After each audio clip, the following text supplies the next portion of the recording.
Introducing EvoSports, the future of live streaming. It's now easier than ever to stream and share your action. We use the best equipment for high-quality HD image. Invite a commentator from anywhere in the world. EvoSports is the evolution in billiards entertainment. Live streaming has never been easier. Simply enter your name, add your race length, and start your stream. Join us on YouTube at EvoSports Streaming or at evosports.live. Here we go.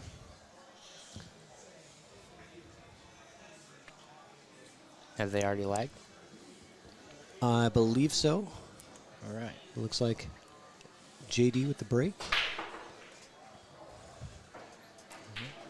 Good, strong, crushing break. Doesn't really get a lot of love with the one ball traveling down table.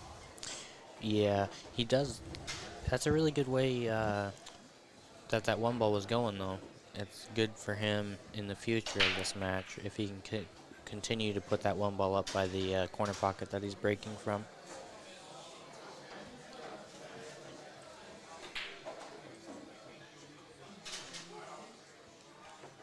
Yeah, that is kind of what you're looking for, right? Is to have that one ball travel towards that corner and right, hopefully not be sitting on the bottom rail. Not go too far. So looks like a push out. Is he going to just push the two to the rail? Yeah. Just push the two to the rail to make any kind of transition a little more difficult. Knowing that the three ball is tough. You got to get good on that three to have the 3-4 combo when you get to that point. So Yeah. No, this is a tough spot for Rob to take.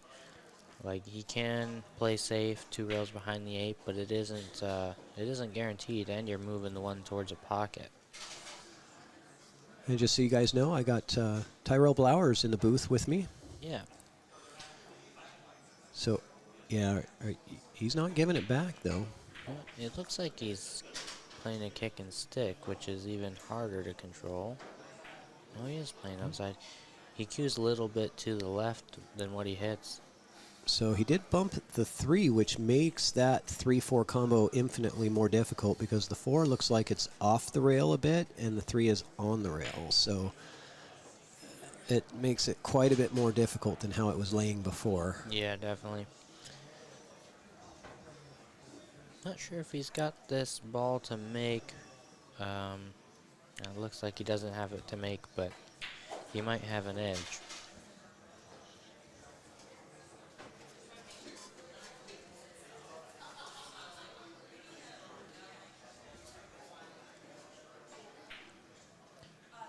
If he's just got the left side, he's gonna have to shoot a pretty creative shot here. Yeah, because I mean, if you're looking at coming, down this way, 2 rails into the 1, is that right? Right.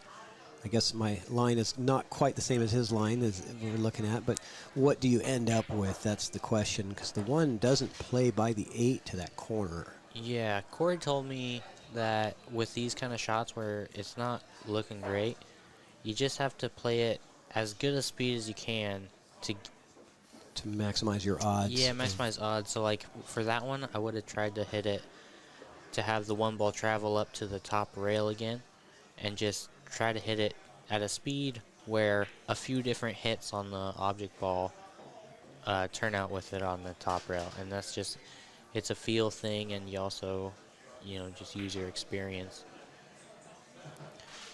Well, Rob did not hit that one like he wanted to. He wanted to just barely bump that 4 ball, but he ended up hooking himself.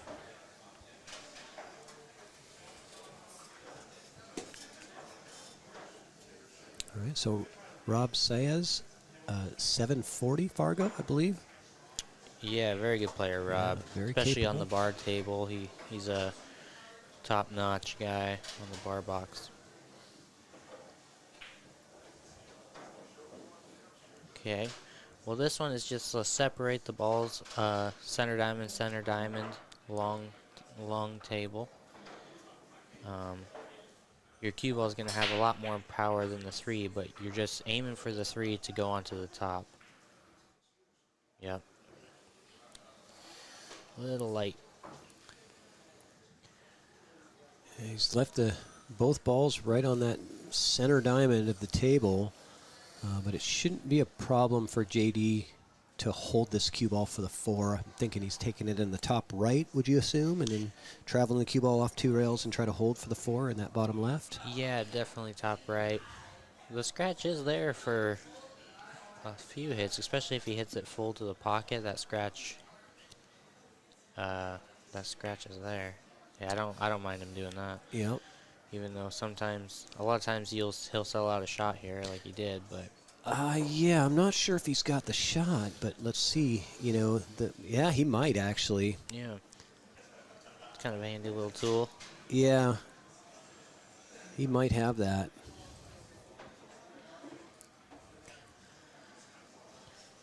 Now, it's not easy still. A natural ball comes to the towards the 8 ball, and inside makes this shot way tougher. Yeah, he tried to hit it with a little inside.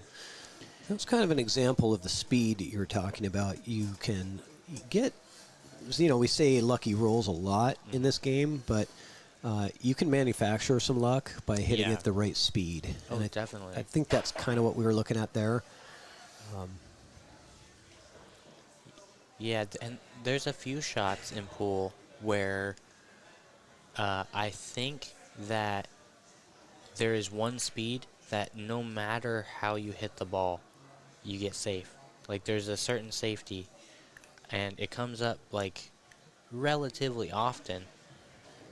I can't really explain the setup over the mic, but I want to do an experiment with it, with, like, a little ramp and a set spot, and then with multiple different hits on the ball, because I'm pretty sure you get safe every time, no matter how you hit the ball, with if you use the same speed at that shot. It's hard for me to explain, I guess. Okay. You want to use my drawing tools to draw it up for us? Yeah, it's so situational. That's going to lay up, and that's going to be probably the rack here, I would assume. Yeah. Going to go outside with this and bring it around 2 rails. Yep, just don't underhit this one. Go ahead and hit it. Oh, he went you that go way. inside. Well, inside does take away the potential to scratch in that side pocket, like you see sometimes when you use outside 2-rail position for those. Yeah. I mean, it definitely was there. Yeah, it brings the scratch into play. The inside had no chance of scratching, so might have been why he chose that decision. I don't like rolling the ball like that on these tables. We were talking about that earlier. Yeah. Well, you got a couple of skids in your match, and sometimes when you have to roll the ball in, that's when the skids come into play. Right. Or the potential for it. Yeah. That just cut-induced throw, just, it's a little more when you're cueing across the face of a ball. And so I've got to adjust my strategy a little bit for my next couple matches and go from there.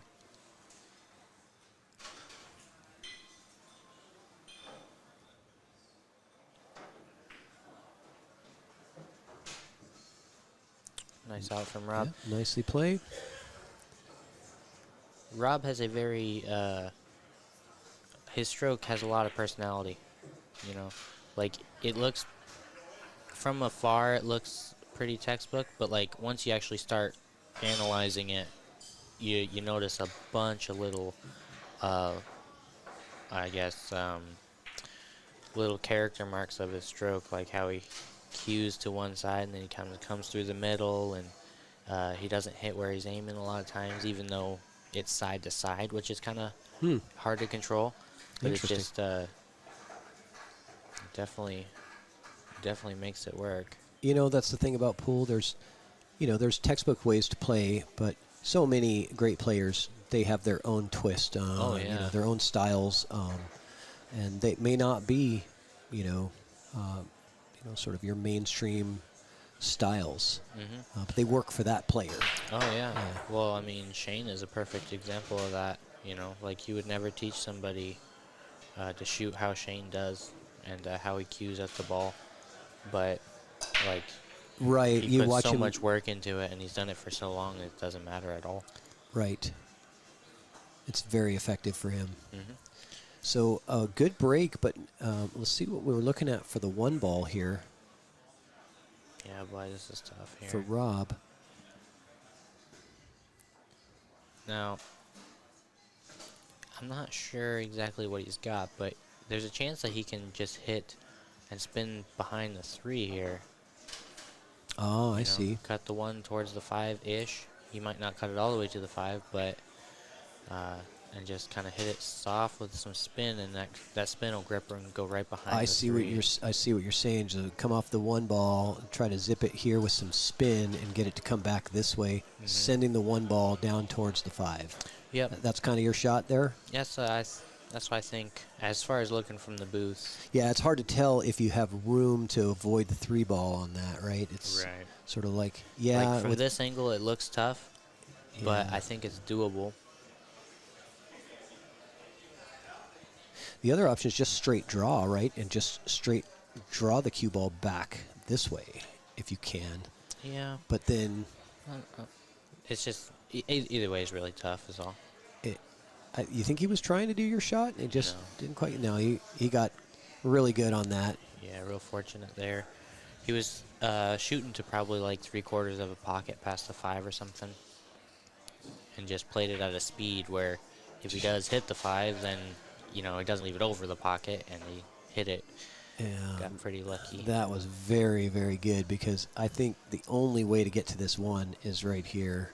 Yeah, with a little bit of bottom English. Yeah, it's the only thing that he can do, is come down here and come into it, and then hope for the best, kind of. And this is one of those, like you were talking about, the speed matters, right? Yeah. If you're going to come full into it, you really want that cue ball to hold behind the 5, ideally, right? Sending the 1 up towards the 4, cue ball to the 5. Mm-hmm. Would that be what you'd be kind of looking for here? That's like the ideal, right? But unfortunately, I think he has to hit low to hit this ball, which makes his speed a little off. You see how he didn't hit enough low? Yeah, that was an incredibly difficult. Good call, yeah. He didn't. The side pocket was in the position of where he needed to kick. Yeah, because it just bends a little bit off the first rail.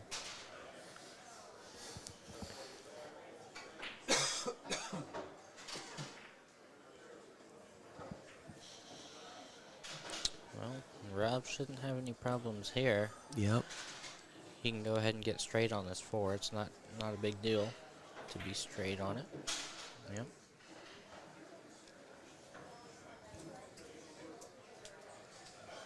Got Shane Van Boning and Stephen Weekly on another stream as well. In the bottom room. We'll check into that here in a minute. Oh yeah, it looks like it's on the big screen here in the room. So guys that are watching this stream, I know we have like a ton of live viewers because this is the main feature table stream, but we have a lot of matches that are going on here that you can watch all of them on our EvoSports streaming YouTube channel. Hit the subscribe button, and you get notified when any new streams go live. And each match on those other tables is its own new stream. So we'll kind of give you...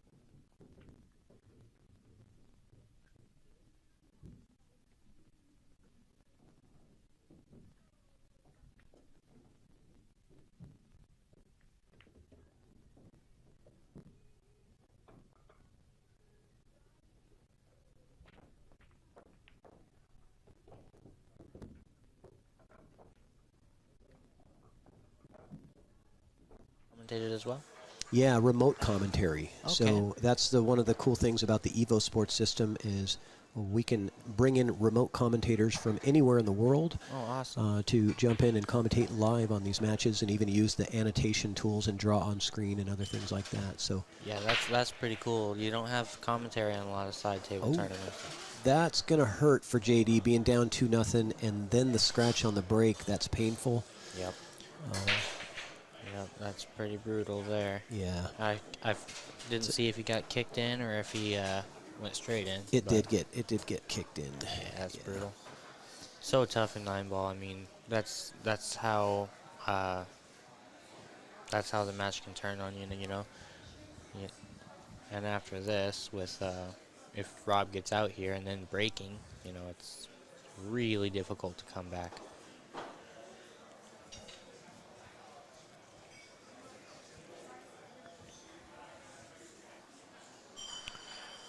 I'm wondering what he is shooting here. Because to me, why not just shoot the 1 in the side and play the 2, or even if the 2 goes by the 4, either stop shot the 1 in the side and play the 2-3 combo, which isn't hard to do. Yeah, oh, that was that's pretty. Okay too. That was pretty. I was wondering what he was doing there, but yeah, he showed me. Once the 2's gone, the 4 plays in, 3 different pockets, so you got options there. Yep. This is the shot of the rack right here to make everything easy. To get on the 4 just right. Yeah, you want to be nice and straight on that, so you can just put a little stop shot. Or actually, you can use the 8 to kind of come into it. Yeah. He can. It's just a little short where he's at. This is the shot here to close this rack out. Do you like a little stun follow to try to nudge? Yeah. He's aiming left. He'll come through middle. Super interesting. That is, yeah, you're right. It's sort of like you were talking about, like with Shane Van Boning. He's always aiming way low on the ball. Yeah, and then he comes up on his follow through. Yeah. And nobody would ever teach that, right? Right. You don't teach it, but it's it works. Even like somebody with some of the best fundamentals you'll ever see, Fed or Gorst. He cues down. He cues down on his last stroke for bottom English. He aims towards like kind of a stun shot English, and then he'll cue all the way down on his last stroke. And he's like, I don't like it, but it's how it works. Yeah. And that's just goes to show you don't have to have perfect stuff. And Dennis Ocorleo is also known to do that as well. He's cueing just like SVB does, really low on the ball. And I think I remember hearing somebody commentating saying that one of the reasons that they do that is because it gives them a better vision of the shot, and with the ball, they can see the ball better because the cue is not in the way as they're running their practice strokes. Sure. And their body automatically knows exactly the mechanics to where exactly they're going to hit that cue ball when they follow through. Yeah, and like I was saying before, as long as you're hitting the cue ball where you want to with your tip, it's going to be fine. Like, you can run up to the cue ball, and if you're hitting the tip in the same spot every time, you're going to be good. Tip accuracy is way better than having perfect stroke mechanics. Stroke mechanics just help tip accuracy be more consistent. Good break. Cue ball got kissed a little bit. Gonna be a little bit tougher on the 1 here. You back cutting this, Ty? This one's tough to see from the booth, I think. Yeah. Like, I'd have to be on the table to know exactly what I'd be doing here. Yeah, good point. The bank is definitely on.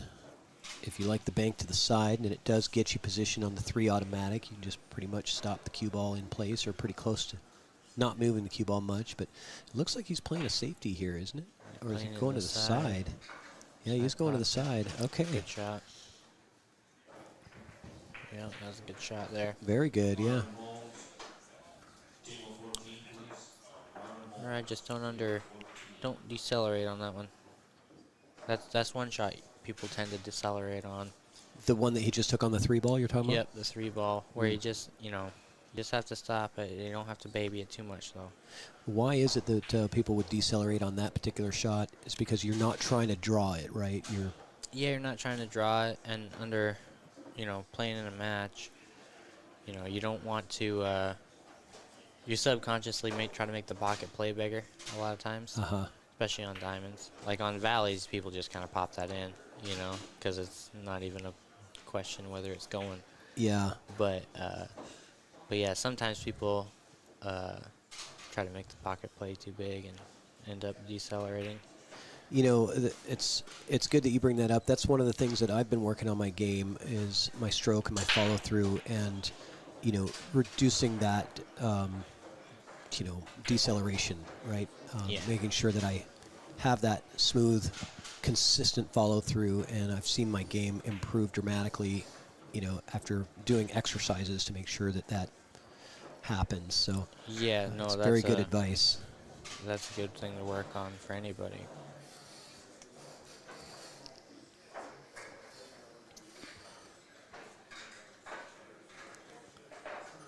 So Rob just chugging through this match. Yep. 4-0. Like and he's saying, what? Oh, they got a ball stuck in the table. That happens. Yeah. You just got to grab the balls, throw them down the holes, and they'll come out. Oh, it did. It came out. Yeah, he made all those shots, too, when he rolled the balls. He took the balls and he just fired them with his hands into all the pockets. Oh, right. Usually when I do that, I'm missing. He's a 740 with his cue, an 840 without it. Yep. Don't toss quarters with this guy. Right? Then we got T-Rex over there on table 1.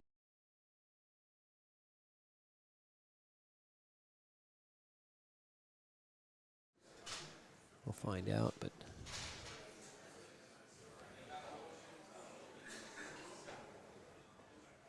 oh yeah, I took off the scoreboard, that's why.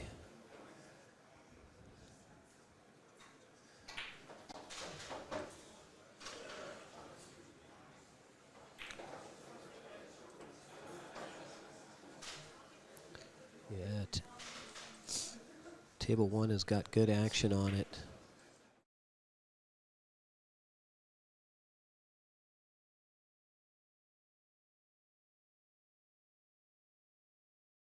Back to our main feature table. But JD's having a hard time, like everybody else is, of getting those balls tight on this table. Like you said, you got to rack them a little low on that spot. At least. As of last night, somebody could have gotten on this table and, screwed with the spot too, so who knows? Yeah, I think that sticker, well, it was peeled up yesterday. There he goes. You see, he's just let it go. It's below now, and now it just sat there for him. Yep. Yeah, the sticker was kind of peeled up yesterday, so I tried to flatten it out as best as I could, but it still has like a little bubble in it, the spot sticker, so. Yeah.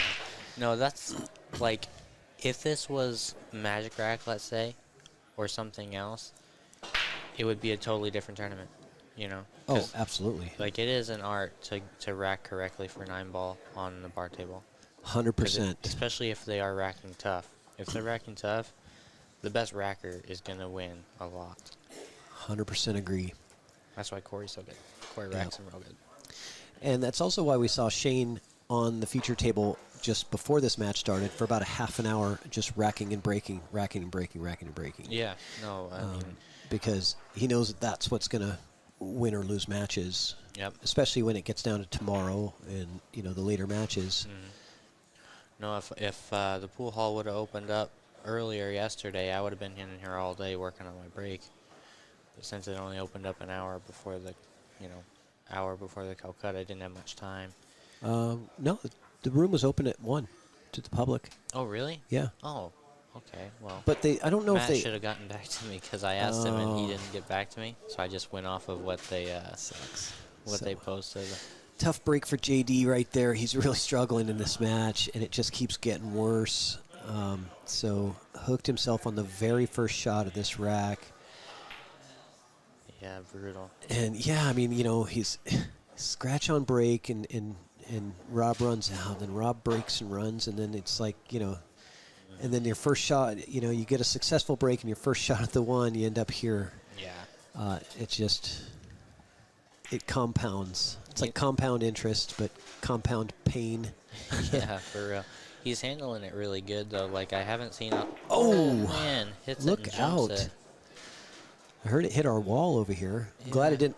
We're up high, so I don't think we're at risk over here. It'd be pretty impressive if they got it up this high. It would be very impressive. Shane's break is about the only one that could do it. Oh, he's going for this. I mean, I guess you kind of have to with how the 3 is. Yeah, and plus it's like you get safe all the time if you miss it. Not all the time, but it's high percentage. Yep. Safety with cheese. I like to call that. Yeah. Yep. So that's 5-0 or 4-0? It should be 5-0 now. They just haven't changed it yet. Gotcha. 5-0. Yeah, that's like, you know, it can happen, but that's borderline impossible to come back from against a really good bar box player. And breaking. Yikes. Yeah, JD needs this to be a scratch or a dry break here. He just needs something to control a table and put some heat on Rob. Yeah, it's about as good as you can hit him right there. Yeah, no kidding. I mean, the 1 to the 4 is the transition here, and it looks like a pure draw shot. This is a very hard shot. Like, you can't... I don't know if he can draw it to this side of the 4, can he? I think so. Well, you're right. I mean, depending on how close that 1 is to the rail, it's really hard to tell from the camera. Yeah, there's no lines showing where the rail is. Yeah. Oh. So he did have the opportunity. He just needed to miss that point. Yeah, but you're right. That was difficult. Yeah, he hit it very well. It was a little further off the rail than I thought. Well, this one, you know, you hate hitting this soft, but it might be the best shot, you know, to just soft kick this and go behind the 9. Are you coming 2 rails into this 4? Well, you definitely want to go 1 rail, I would assume. Well, he uses the second rail, almost gets the 9, and JD, here's your opportunity if there ever was one. You're only going to get a few opportunities against Rob, and so you got to maximize every one of them. Wow. Wipe away the memory of the previous 5 racks and just go to work, because you can clean these up and then break and get yourself a couple wins. Yeah, unfortunately he's got to go into the 7 here. And it didn't really land very good, did it? No. Now, did you favor like sort of popping that a little harder and moving the 7 further? Get more separation? Yeah, probably. Yeah, I'd have played a little bit firmer, because then it's gonna bend more forward to hit the 7 on the left side, which has more options to get a shot. And Stephen Weekly is up 4-3 against Shane downstairs. Oh, nice. That's exciting. Yeah, pushed out to a really tough shot for Shane. So he's gonna get that back probably. Definitely. We'll see how JD shoots this ball. He's gonna cut at it, and I don't blame him. If his straight in angle, straight in to the 7, if that went past the 8, I'd play safe. Just shoot the 7 past the 8, roll towards the 8 ball. But maybe it's not that way. And that's going to come up. I thought it was going to come up short, but no, that was a beautiful shot. Yeah, very Great job nice from JD. Taking advantage. Yeah, by the way, Shane did not give that push out back. He made an incredible. No, he gave it back, and Steven comboed the 2. Oh, that was Steven that did that. Oh, yeah. Wow. Okay. We're watching 2 matches at once here, guys, but I'll flip over to that. Stephen Weekly is a beast when he gets going, man. Yeah. No, I've seen him down near where we're at a lot. Not a lot, but... All right, so JD on the board, 5-1. Let's take a peek over at what table number is that? 15, I think. Is that 15?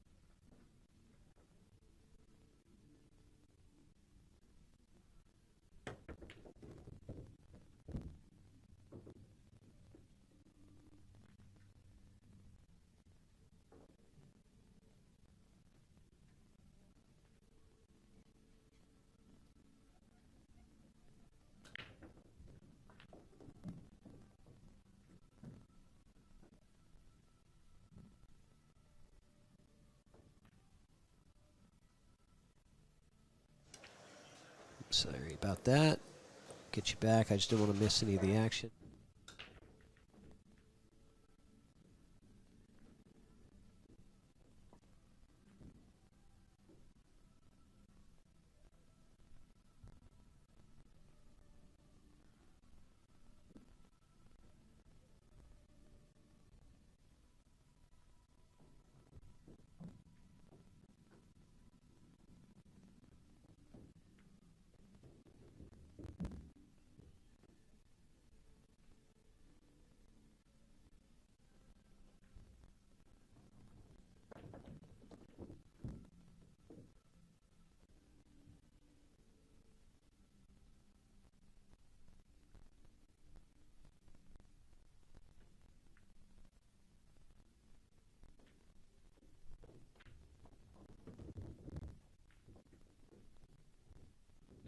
All right, we're back in the action now with the main table.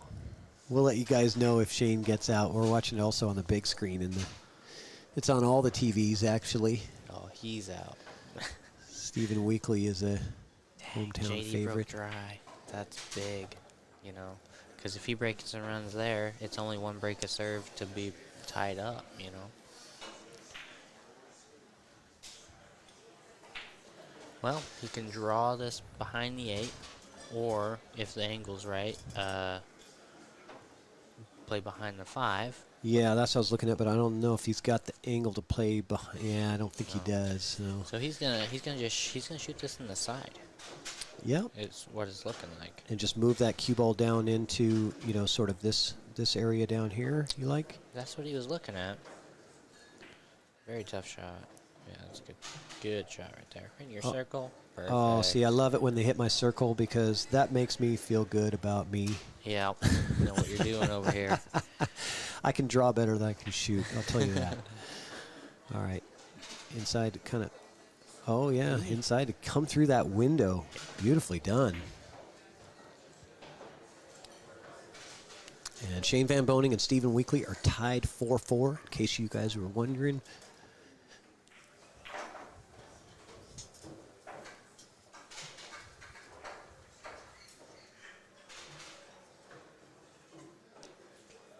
Well, just stun up here.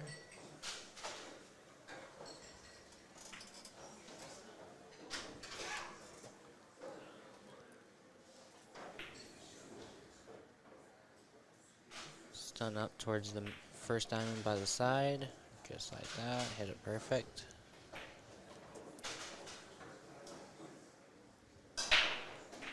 Now with this shot, if you have an angle going to the bottom rail, you go ahead and just bounce off the bottom, just like that. He wanted to do more, but he was kind of going towards the 8, it seemed like.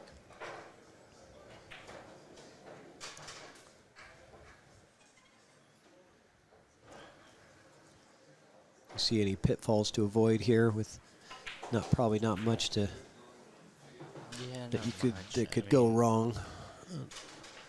Biggest thing is how he decides to get on the 9.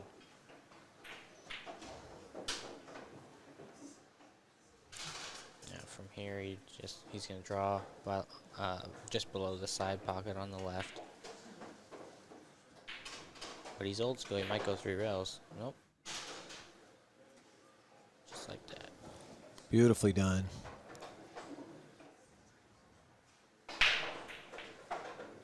So getting on the hill, 6-1, commanding lead. And over on the other table, Shane is doing what he does. And he's up 5-4 against Stephen Weekly with a break and run right there. Stephen's going to have to try to answer that with one of his own just to keep pace with him because every break is your best opportunity to win, really. Yeah, definitely. Stephen's got to play perfect and hope Shane makes a mistake.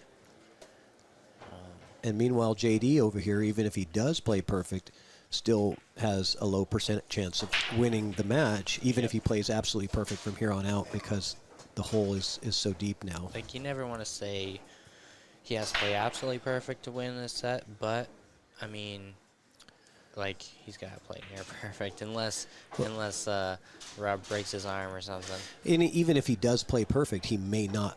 He still has a pretty low percent chance of winning the match because a break and run, I mean, either here or in, 2 racks from now or in, Yeah, Rob has at least 4 more breaks to win this set.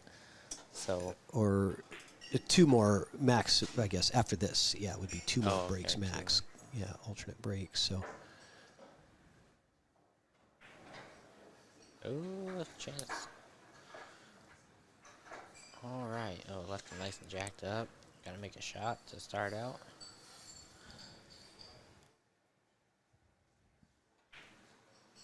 Well, just don't baby this one, but you don't have to smoke it. Just make sure you don't let up on it. On this 1 ball here. Get out to the middle of the table. Yeah, it's not an easy shot here. So are you not babying this? You're going to bring the cue ball out to this open area out here? Yep. Yep. Oh, and he can cue it, so still just don't decelerate and you'll be good. Just like that. Perfect. Okay. I like it. Good stroke there. All right. Well, this is touchy. It's like you want to play this with low and go to the middle, but if you do bump the 7, it can get in the way of the 3. It's going just off of the 7 like this. Still got in the way of the 3. Oh, yeah. Now he's going to have to play a combo. There's really no other option. Yeah. Don't think he's... No, you got to go here. Yeah. For sure. You got to pull the trigger. And the downside is the 3 is going to go off the 7 and kind of out the other way. So getting your shot on the 3 ball here is going to be a little difficult. Yeah, just make sure you have a nice amount of top English on it and don't hit it hard. Just like that. That's a good shot. Nice. Hit it really thick to the pocket, so that helped him with that.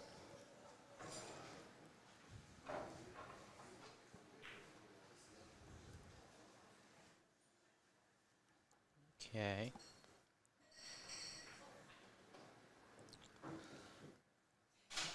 Match is not over yet. Not yet. Andy's going to be breaking, so it could be 6-3 here if he gets this out and breaks and runs the next. Yep.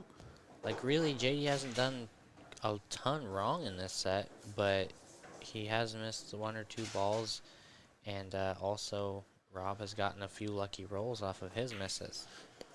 Yeah, and I think Rob's been a little better with the break as well. Definitely, yep. Oh, he's on the wrong side of the save. He's maybe. flat on this 8 ball. It was just good enough, I think. God, it's like either way, you're, the worst thing is to be flat on it. But okay, he had enough to be able to cheat the pocket a little bit, get it down. Well, it's interesting. All right, so JD making it 6-2 now. 6-2. Match is not over yet. 6-2 and the break. And break. And let's go back over to Shane Van Boning and see what's happening over there.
And JD with the break to try to stave off the onslaught of Rob Saez. Well, he took his time racking, so hopefully he was able to get a good rack. He is racking a little lower, So this 4-ball has a good chance of going in, I think. Yep, right in the pocket. Yeah, beautifully done. Oh, and he's going to get a nice shot on Yeah, it, too. great break from JD. Needed that, too. Like I said, he's got to play perfect. I say nice shot on the 2. This is tough. Well, I mean, it's you know what Shane does here. Compared to a lot of, is he playing safe here? No, Shane draws this around 3 rails. Ah. I might do that too, honestly. So you're going to go off, especially in this spot. off this 2-ball, sending the cue ball 3 rails into this window here. Yeah. I like it. It's tough to, you know. You got to be you have to be really comfortable and confident. It is kind of a blind pocket a little bit as well. Yeah, that's the hour 15 shot right there. Yeah. If you play for 15 hours, you're good to shoot that, but right.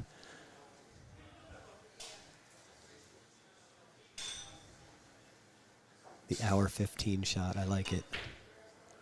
He's going to go below it and go for the side pocket, which is probably pretty good. Or safe. Yeah. Well, Rob is kicking for the make on this one. I don't mind jumping at this ball either. Jump bank, possible safeties. I don't think the bank is there. I believe the 7 is in the way. I was saying to the bottom left as we're Oh, looking. yes, that bank. Yes, that one is available. I was looking at the bank to the side. No why. This way. That's an interesting way to kick at it. I wasn't even considering that. No. I was looking at the long kick. Like, he's kicking safety, kicking this way. But it does. Oh, I hit it. What really, a smart really play. Nice, but I don't think he went far enough, and I think there's a 9-ball potential here. Yeah. If you want to roll the dice a little bit, I don't know if the 2 plays clean. Obviously, if the 2 doesn't go clean, you're going to take a stab at the combo. Yeah. Unfortunately, if he hits it well, he doesn't get safe that much, I don't think. Because I think the 2-ball kind of goes with the cue ball a little bit in the direction. But, I mean, things can go... This is just... So many things can happen on the shot. It's tough to call. You just hope he makes it. Want to see more pool here? I'm pretty sure it looks like he's really trying this combo. Oh, I would. I think I would be shooting. The 2 doesn't play, as we can see from this angle. I don't believe it does. And if it does, it's by a fraction of a pocket. Right. If I didn't, I would shoot the 2 thick into the 9 and go up behind the 7-6. Oh, there you go. Oh, he did get safe. All right, lucky rolls. And the 9 sat by the pocket, so that puts a lot of pressure on Rob. So much pressure, he's got to release it. He's got to go. Is he taking a little break here? I guess. Yeah, we got a quick player break. While we do that, let's get back to take a look at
Here, hold on. My last match. We're back in JD's Yeah. back at the Rob table made here. a good hit. Yeah, I missed that. Sorry, guys. I didn't see Rob come back from the bathroom that quickly. Hopefully he washed his hands. It was pretty fast. What's JD going to do here? Oh, he's banking it. Oh, what a shot. I'm glad we got back to this just in time to see the highlight reel. 9 ball. Man, he had to really hit that thin to get that to go, and he hit the thinnest possible piece. Cut that right in. Just. All right. Well. Wow. Razor thin cut it right in there. Is Rob on tilt now after he banked that ball and cut it in? No, I don't think so. I don't think so. But it's like it puts question marks out there because now Rob needs to. He kind of needs to win this rack to minimize pressure. Well, yeah. I tell you what, like a bad break from Rob or a scratch on the break here could, start to really start to drive that doubt. Like maybe I do. Maybe it's not guaranteed, right? Yeah. Rob is not breaking super hard, so it's not really a huge likelihood that he's going to scratch unless it gets kicked in. And this 8 ball is probably pretty wired because Rob racks him pretty good. See where the 1 ends up. He made the 1 his last break.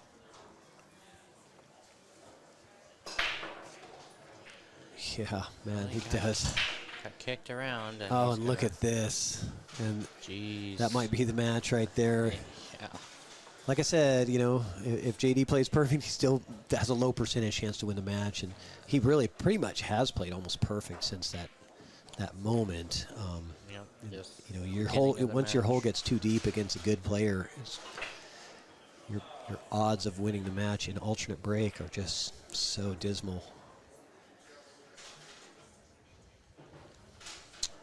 Well, last chance to do anything funny here.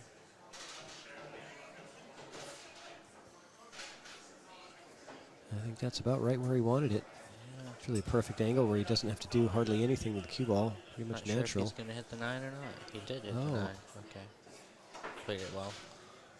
Hit the 9 a lot thicker than I thought he was going to. But he was, which is actually a good thing for controlling the cue ball off of that shot. This could get a little funny, don't you think? See how far outside he's aiming the cue ball? Wow. Very nice. Yeah, he really checked that up good with it inside and got the cue ball to slow down, and that's it. So Rob Saez over JD Doherty, 7-3.